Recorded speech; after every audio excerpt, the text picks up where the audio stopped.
Zay ny amin'iny fa sehatra ny zavakanto kosa indray maro pakafy ny hosodoko ary ihany koa ny fanaovana irony antsoina hoe portrait itony eto Madagasikara. Iray amin'ireo manampahaizana ary manatalenta manokana amin'izy ireny Mamy Rajoelina izay hoentina amintsika ato anatin'ity sary ity ny mahakasika ny fahaiza-manaony sy ny mahakasika ity mpanatalenta ity. Ny fanaovana sary hosodoko izay mampiseho ny fiainana andavanandro sy ny fanaovana portrait anatin'ny 10 minitra monja no afantarana ny Mamy Rajoelina. Anisany zavatra ampiasaiko sy zavatra anisany sakanasako mandavan-taona ny manao sary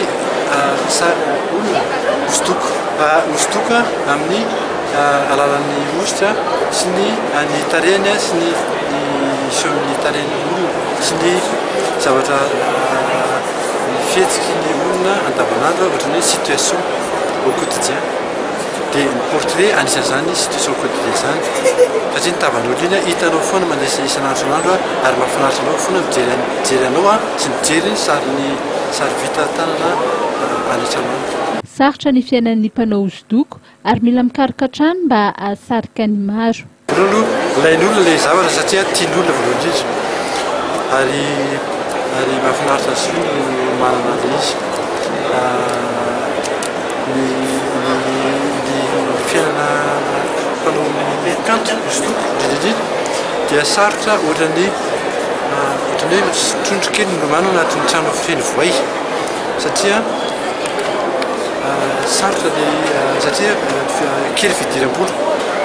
Raha tsy mikaroka ianao tsy mahita fidiram-bola raha tsy mikaroka ianao dia hoan'ilay voay be. Dia izay ny ankapobeny izy sarotra fa azo roboana ihany. Raha ny mpanjifa no resahana dia maro tokoa no liana amin'ny fanaovana portrait izay.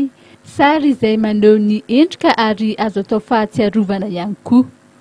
Ho an'ny tableau kosa indray dia tsy ny teratany vahiny ihany no manana ny enti-manana ividianana izany, fa na ny teratany malagasy aza dia misy ireo manjifa azy ireo.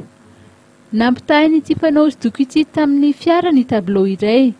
Rehefa mandeha ny fotoana raha ny voalazana dia miasimba, miendanja ny fiara iray, fa ny tableau izay vidiana androany kosa dia hitombo hatrany ny lanjany afaka taona vitsivitsy.